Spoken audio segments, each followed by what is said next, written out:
begitu dia comeback ya, dia udah kayak Blackpink.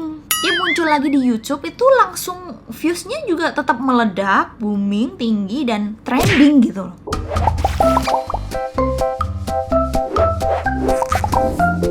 Hai guys, apa kabar kalian semua? Masih di rumah aja atau mulai banyak aktivitas di luar? Pokoknya stay safe aja buat kalian.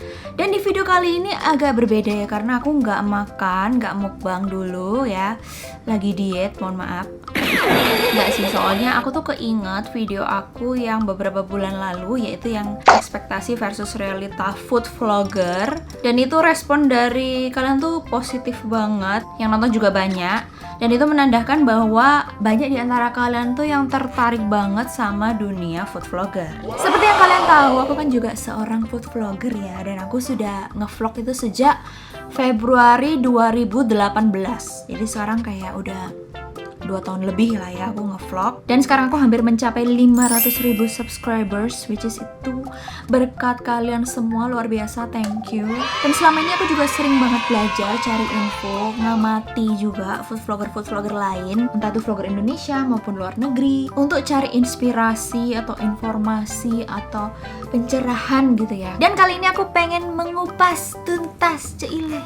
Aku mau membahas beberapa food vlogger Indonesia yang udah terkenal, dan kalian kalau ngikutin video-video kuliner di YouTube itu kalian pasti tahu food vlogger ini yang bakalan aku bahas. Di sini aku bukan mau mengkritik channel-channelnya itu, tapi aku mau membahas dan memberikan pendapat-pendapat aku kenapa channel mereka itu bisa berkembang bagus ya, besar, dan subscribernya banyak, viewersnya juga banyak. So nggak perlu berlama-lama lagi, kita langsung mulai dengan food vlogger yang pertama, yaitu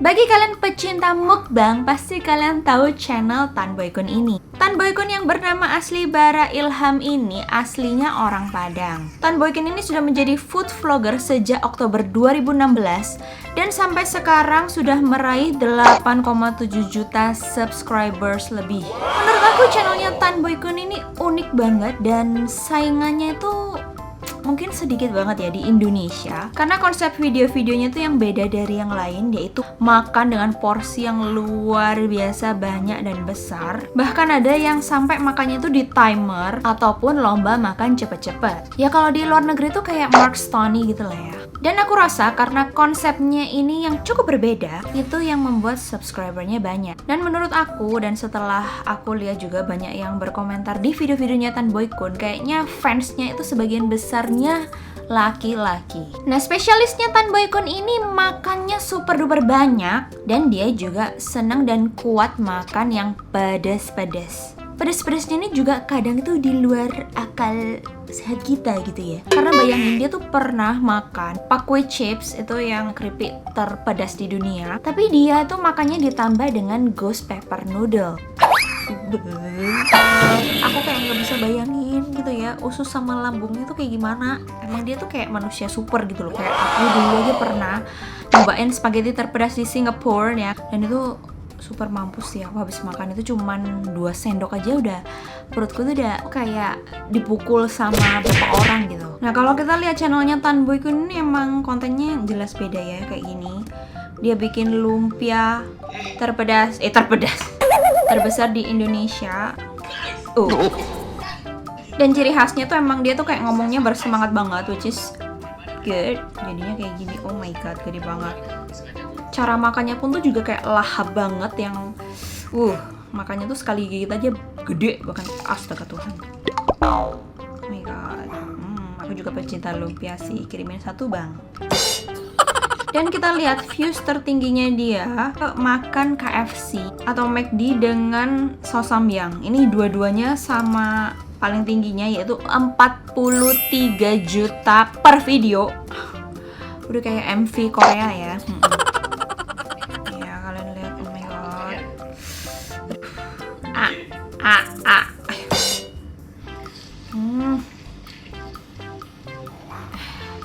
Enak. Kok bisa ya dia bisa makan 15 potong ayam, guys. Dan Tan Boy Kun ini juga punya ciri khas, guys, yaitu piring legendarisnya dia ini. Jadi dia tuh suka pakai piring ini buat mukbang ya. Kok bisa masuk semua ya? Terus kalau kalian pada tanya, loh tapi kok makan kayak gitu tapi bodinya tetap atletis, berotot, gak genjur-genjur lemak gitu, itu karena dia tuh pernah sharing kalau terutama setelah syuting mukbang, dia tuh olahraga bakal berjam-jam dan olahraganya tuh cukup ekstrim dengan beban yang berat gitu. That's why bodinya tuh tetap berotot manja. Oke, next. MG Dalena atau yang biasa dipanggil Magda ini sudah ngevlog mulai Februari 2017 dan sampai sekarang sudah meraih subscribers 2,48 juta lebih. Gak berbeda jauh dari Tan Boy Kun, Magda ini juga spesialis makan yang pedas-pedas dan makannya itu barbar. Jadi kayak banyak, lahap, kelihatan menikmati enak gitu. Tapi emang porsinya nggak segila Tan Boy Kun sih. Dan kalau kalian tahu, Magda ini juga asli orang Sumatera guys. Tapi bukan di Padang, tapi di Medan. Kayaknya emang orang Sumatera ini kuat makan ya. Nah kalau kita lihat nih, kontennya tuh cukup beragam dan kreatif. Jadi kayak ada Magda masak, terus ada menu ala MG Dalena. Isinya tuh makanan favorit dia dari kayak cemilan, terus makanan berat, sampai dessert. Terus ada juga segmen cocolan. Itu dia kayak ngevlog makanan-makanan yang dicocol. Kayak ada sambelnya atau ada sausnya. Untuk ciri khas, MG Dalena ini punya tagline barbar kuy. Untuk video dengan views tertingginya dia ini makan Indomie 200 cabe sama seblak samyang. 14 juta yang nonton. Mulutnya aja udah pegel ya.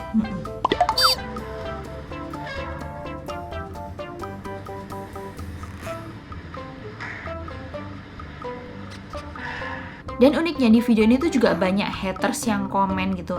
Tuh cabenya nggak dimakan. Tuh banyak dikat ke Tara tuh kalau makannya palsu atau cabenya udah disisihin dulu. Emang netizen julid. Pengalaman pribadi ya. Tapi lucunya emang haters tuh gitu guys. Kayak julid ya, nge-hate gitu. Tapi dia suka nonton video-video kita. Jadi kayak kadang juga ngikutin terus, nontonin sampai habis pula. Terus dia komen sama dislike. Aneh juga sih, emang gila tuh. Nah kayaknya si MG Dalena ini juga punya banyak subscribers, penonton setia gitu ya. Karena memang dia sering banget ngevlog makanan yang pedes. Dan dia cara makannya juga lahap, barbar, enak gitu. Dan emang agak jarang sih ya vlogger cewek yang makannya tuh barbar gitu. Jadi emang setiap food vlogger itu harus punya ciri khas guys. Oke, next. Next Carlos ini aslinya orang Pontianak, tapi emang udah lama banget tinggal di Jakarta. Dulu awalnya Next Carlos ini ikut dalam vlognya Ricky Santoso, yaitu keliling Indonesia gratis. Sampai pada akhirnya Next Carlos ini memutuskan untuk nggak ikut lagi dalam perjalanan tersebut karena berbagai macam pertimbangan. Akhirnya Next Carlos ini bikin channel sendiri dengan konsep makan keliling Indonesia. Bener gak sih? Dan di channel baru dia sendiri ini akhirnya dia viral sejak dia mengupload video nasi telur Pontianak. Nah tapi kalau kita lihat di popular uploads ini video pertama yang tertinggi viewsnya tuh ketika dia sama Tan Boy Kun. Jadi lomba makan mie gitu mereka berdua. Dan yang menang Tan Boy Kun karena dia bisa menghabiskan dalam waktu 6 detik. Maaf. Astaga, manganmu bang. Ya ampun. Nah kalau untuk Next Carlos ini kenapa dia banyak subscribersnya? Itu menurut aku jelas karena dia tuh lucu. Jadi dari perawakan lucu dan ciri khasnya tuh kental banget karena dulu tuh dia kan rambutnya panjang dan diikat gitu. Dan ciri khasnya dia yang paling pertama diingat orang-orang adalah makan cuy. Ngomongnya lucu, nyeletuknya tuh juga lucu. Sampai gerakan tangannya, gerakan tubuhnya tuh kayak lucu semua gitu loh. Emang mungkin dasarnya orang itu lucu ya. Jadi meskipun videonya tuh mungkin kulinernya tuh gak kelihatan terlalu enak di video gitu, tapi orang tuh tetap nonton videonya karena suka dengan pribadinya Next Carlos ini. Dan ajaibnya Next Carlos ini kebanyakan kalau dia habis upload video gitu kayak makan di warung mana atau depot mana gitu. Warung sama depotnya ini sering viral terus rame banget sampai ngantri-ngantri gitu. Jadi banyak subscribersnya Next Carlos ini nyebutnya dia tuh pesugihan online. Hebat banget. Itu juga salah satu kepuasan yang kita dapet sih sebagai food vlogger. Kayak kalau misalnya kita habis ngevlog, habis itu tempatnya tuh jadi dikenal banyak orang lagi, terus jadi rame, antri, itu kayak bagi kita sebagai food vlogger tuh kayak seneng banget gitu, puas gitu dengan hasil kerja kita. Oke, next.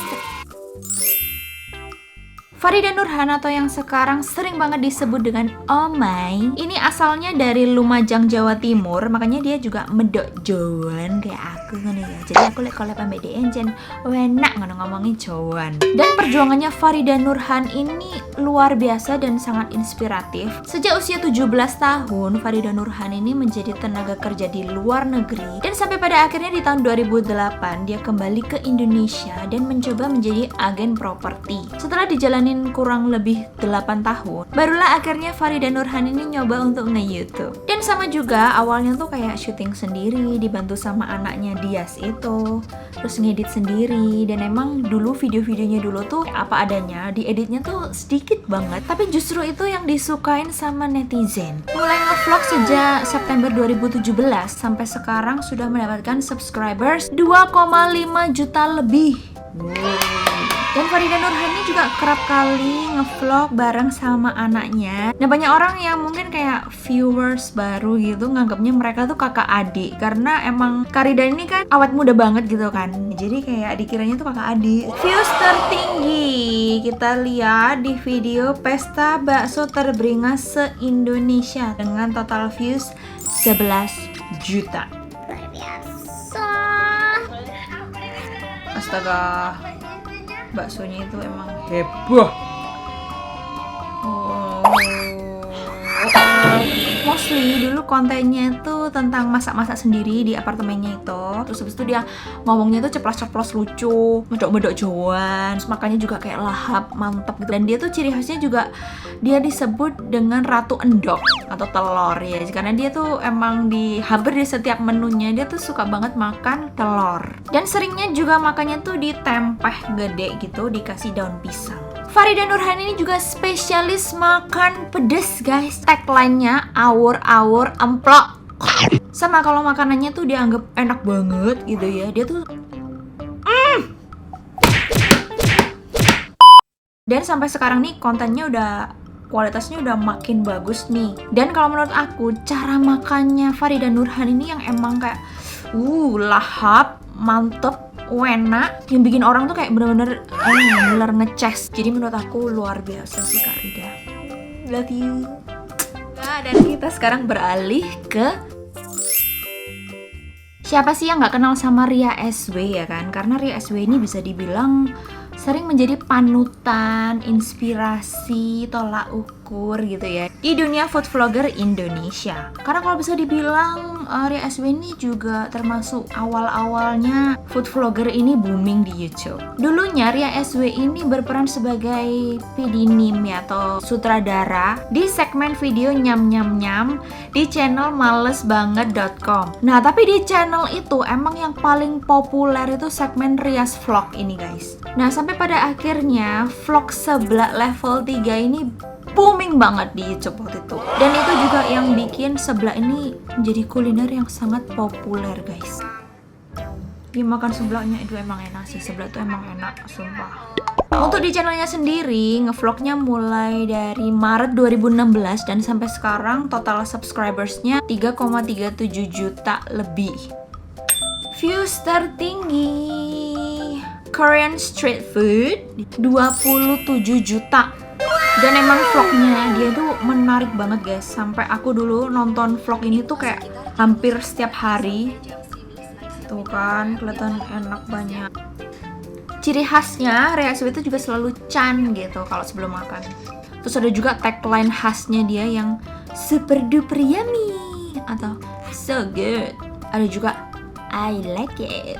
Banyak banget ya. Mostly kontennya Ria SW ini bener-bener tentang kuliner guys. Entah itu di Jakarta, di luar kota, di Indonesia, bahkan dia sering banget ngevlog di luar negeri.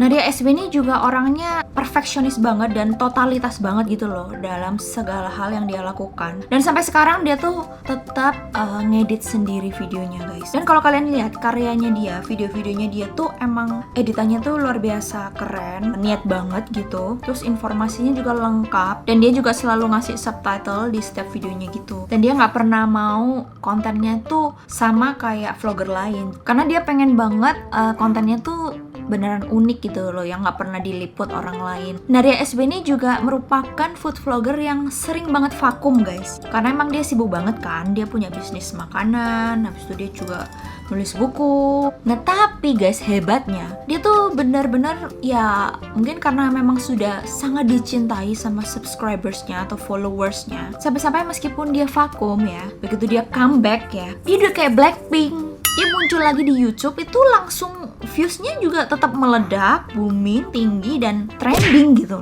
Dan itu yang aku salut banget sih, karena jarang banget ada yang kayak gitu. Karena sebenarnya prinsipnya di YouTube itu kalian harus tetap konsisten mengisi channel kalian dengan video-video baru, sehingga SEO-nya tuh bisa naik dan video kalian juga semakin dipromosikan oleh YouTube. Nah kalau posisinya Ria SW kayak gini, berarti bener-bener subscribersnya tuh saking setianya tuh selalu nungguin video-video barunya Ria SW ini, which is it's amazing. Dan uniknya lagi, kalau kalian lihat di video-videonya dia, judulnya tuh bener-bener to the point gitu, kayak my favorite online food, cireng sambal terasi. Jadi yang benar-benar to the point, yang kayak kalau misalnya orang nge-scroll ya, kayak mungkin yang belum jadi penggemarnya Ria SW itu kayak bakal normalnya ya, kayak nggak tertarik gitu loh, ini video apa. Tapi ya viewsnya tuh tetap tinggi guys, melambung. Dan itu tuh yang bikin aku tuh salut banget, kayak ngerasa ih gila, ini orang tuh keren banget, kayak influence-nya tuh luar biasa tinggi. Bahkan aku tuh juga sering berpikir gitu, kalau misalnya dia cuman upload video gitu ya, judulnya tanda titik gitu aja, di dalam video itu pun dia cuman diem nafas gitu aja, itu juga yang banyak yang nonton guys. Kayak ibarat ya, kalian punya resto, itu resto kalian gak usah dipromosiin, gak usah kalian iklanin, gak usah keluar duit untuk marketing, tapi resto kalian tuh tetap rame dan antri-antri, kayak begitu. Itu tuh yang hebat banget. Capek banget guys, dan emang bener dah, bikin video gini lebih ribet daripada bikin video makan. Dari sini kan kita bisa memetik beberapa pelajaran gitu, kira-kira bikin channel tuh kayak gimana ya supaya subscribersnya banyak, viewersnya banyak. Dan kalau menurut aku memang salah satu kuncinya tuh adalah kalian harus punya ciri khas, keunikan tersendiri, konsep tersendiri yang harus kalian bangun untuk channel kalian. Dan yang paling penting harus konsisten untuk bikin video terus buat channel kalian, supaya channel kalian tuh bisa muncul gitu guys ke permukaan. Oh ya, satu lagi guys, kalau kalian ingat tadi kan aku ada nyebutin mereka tuh ngevlognya sejak tahun berapa kan, dan semua dari mereka tuh di kisaran sejak tahun 2015 sampai 2017, yang artinya mereka meraih kesuksesan ini tuh bukan ujuk-ujuk datang secara instan gitu ya, tapi butuh waktu yang cukup lama dan proses yang cukup panjang juga. Oke guys, sekian dulu videoku kali ini, semoga bermanfaat. Dan kalian tahu kan aku juga seorang food vlogger, dan aku juga minta saran dan kritik kalian buat channel aku, bisa kalian komen di bawah untuk kemajuan channel aku. Bantu subscribe ya, please subscribe. Oke, jangan lupa like, comment, share juga video ini ke teman-teman kalian di seluruh dunia. Thank you for watching, see you on the next video, bye bye.